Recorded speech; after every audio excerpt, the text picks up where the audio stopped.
chers membres de la presse, nous sommes ici comme représentants et à ce qui nous concerne, les partis nous avaient recommandé au cabinet, nous étions dans une liste de plus de 40 personnes. À votre connaissance que le professeur Mbata avait retenu 13 personnes. Et ces 13 personnes ont été maltraitées d'une manière que je ne peux pas détailler tout, mais je donnerai quelques précisions. Si la chance était tombée sur la personne de Mbata, ce n'était qu'un hasard. Mais le fait de se retrouver dans son cabinet, il a traité le membre de l'IDPS d'une manière la plus mauvaise que vous n'allez pas comprendre. Imaginez, vous êtes étudiants de l'UNIKIN. Ils avaient au moins un salaire double plus que les membres de l'IDPS. Et vous trouvez dans toutes les missions professionnelles, ils partaient uniquement avec ses anciens étudiants. Si il organisait une petite réunion, s'il devait nous contacter, il devrait dire un langage bêtisant, dénigrant que appelez-moi ces gens-là de l'IDPS, en oubliant que ces postes, s'il était là, c'était pour quoi? Au nom de l'IDPS. Nous sommes obligés de venir faire une déclaration. La déclaration, c'est parce que nous avons appris qu'il est en train de mener les démarches dans l'objectif d'être reconduit encore au même poste du premier vice-président. C'est pourquoi nous vous avons conviés pour que nous puissions lire cette déclaration. Nous allons passer à la lecture. Déclaration politique des membres de l'IDPS, anciens membres des cabinets du premier vice-président de la Mbata et Tukumesu. Nous, membres de l'Union pour la démocratie et le progrès social, IDPS, recommandés en 2022 pour rendre service à l'Assemblée nationale au cabinet du premier vice-président, cabinet confié au parti en vue de son rayonnement sur la scène nationale. Venons à ce jour jeter un discrédit de la manière la plus amère à celui qui la charge a été confiée. Nous avons dit le professeur André Mbata. En effet, et en résumé, nous notons ceci. Plutôt que d'être formé sur le fonctionnement d'un cabinet politique dans plusieurs fonctions de nos affectations, nous avons regretté d'être écartés des activités principales liées à nos fonctions respectives. Par exemple, un conseiller aux affaires parlementaires jamais invité à couvrir les audiences accordées aux honorables députés ou aux délégations parlementaires étrangères, ni même à effectuer des innombrables missions dans le cadre de la diplomatie parlementaire. Un conseiller politique jamais associé aux rencontres et consultations avec les partis politiques ou au règlement des conflits dans les pays, surtout en province. Nous avons eu des preuves que les rémunérations dans les cabinets sont fixées par les membres des cabinets à l'Assemblée auquel nous appartenons sur une enveloppe globale mensuelle affectée à son cabinet. Chez le premier vice-président Mbata, ces rémunérations est très maigres et minimes. Certains d'entre nous ne parvenaient pas même à nouer les 2 bouts de mois à ce qui concerne quoi? Les transports. Les 90%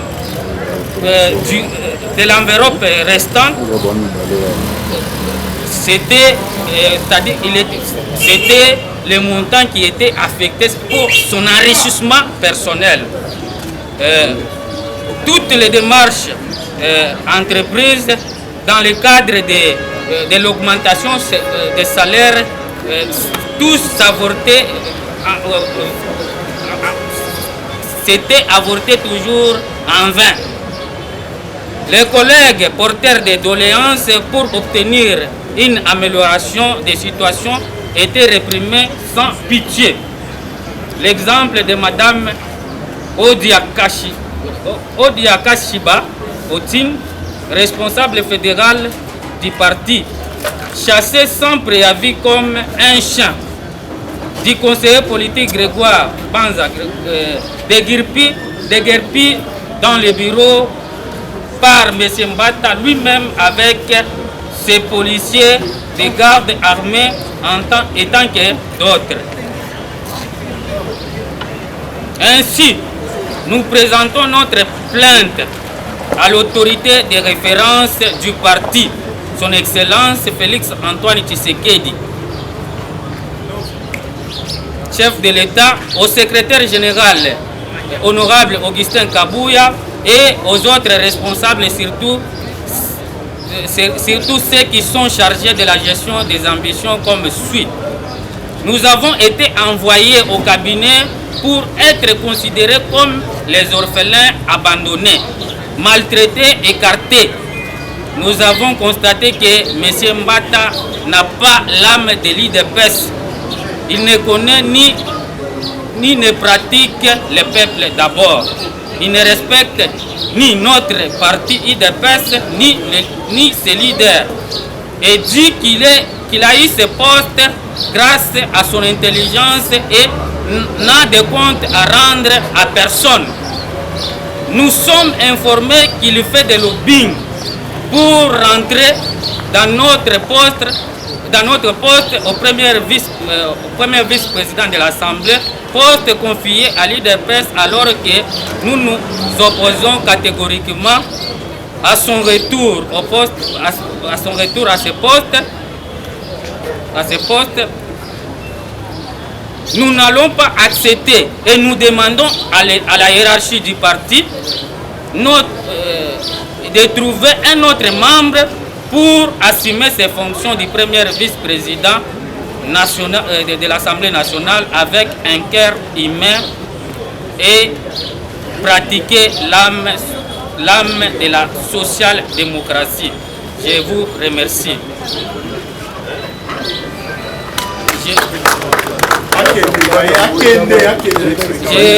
J'aimerais ajouter quelque chose.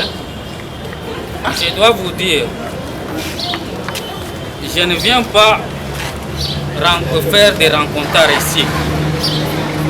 J'ai passé plus d'une année dans les cabinets du premier vice-président que je venais de citer de l'Assemblée nationale, André Mbata. Nous étions éclairés à tout moment qu'il faisait les missions professionnelles. Des fois, nous étions surpris qu'il allait dans les voyages, dans les missions avec ces membres des familles qui ne faisaient pas partie du cabinet.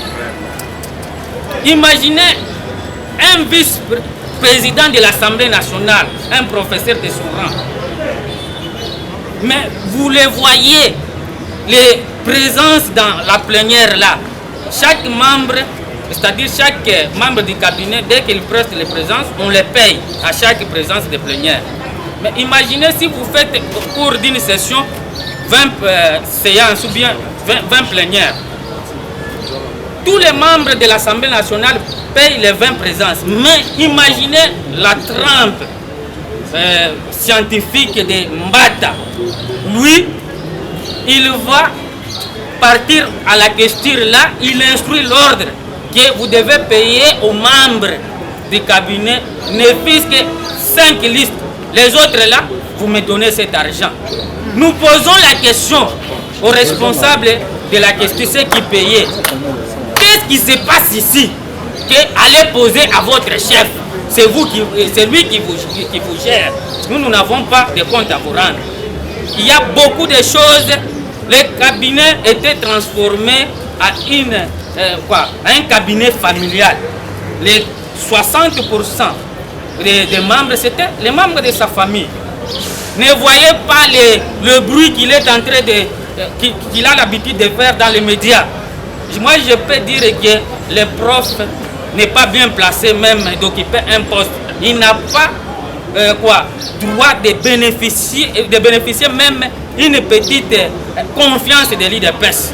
Il ne peut pas bénéficier d'un petit poste.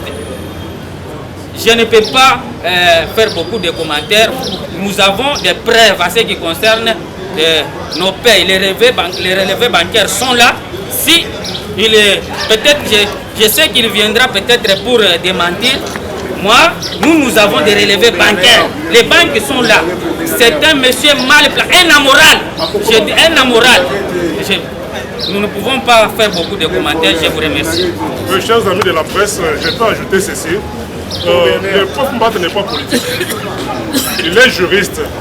On l'appelle professeur, il est juriste, mais n'est pas politique. Ce monsieur-là ne connaît pas l'UDPS. Il n'a pas le sang des combattants de l'UDPS. Et même Etienne Tshisekedi, là où il est, il a beaucoup regretté pourquoi Mbata a occupé ce poste-là. Vraiment, nous allons nous battre. Nous allons nous battre pour que Mbata ne revienne plus encore à l'Assemblée nationale. Et qu'il n'occupe pas encore un poste. Nous avons des intellectuels au niveau du parti. Mbata est arrivé à l'UDPS en 2018, avant les élections de 2018. Mais aujourd'hui, il se retrouve avec un grand poste, du parti, attribué au parti au niveau des institutions. Et quand les combattants sont envoyés là-bas, il les maltraite. Lui ne voit que son enrichissement personnel, pas les autres. C'est un monsieur qu'on ne peut pas considérer à l'UDPS. Pour moi-même, je prends l'engagement de mobiliser tous les combattants pour ne pas mettre Mbata dehors. Il n'est pas sérieux, monsieur Mbata n'est pas sérieux. Et nous demandons au chef de l'État de ne pas considérer ce monsieur-là. C'est un bavard. Arrêtez, il n'est pas politique, c'est un bavard. C'est un bavard. Nous sommes les combattants, nous avons combattu dans ce parti. Nous avons besoin de conserver le pouvoir le plus longtemps possible, mais pas avec les antivaleurs. Mbata, c'est un antivaleur, je vous dis, c'est un antivaleur. Oui. Ne voyez pas l'apparence extérieure, c'est un antivaleur. Nous demandons au chef de l'État de ne plus lui donner confiance, parce que c'est un monsieur qui est venu à l'UDPS, pas parce qu'il aime l'UDPS, mais c'est pour profiter de ce que l'UDPS a. C'est-à-dire, aujourd'hui nous sommes au pouvoir, il en profite. Demain, si nous n'avons pas le pouvoir, il va aller ailleurs. Alors nous ne voulons pas les gens comme ça. Nous avons des gens qui ont perdu leur vie à l'UDPS. Nous avons des grands professeurs à l'UDPS qui ont combattu, qui ont été maltraités pendant plusieurs décennies.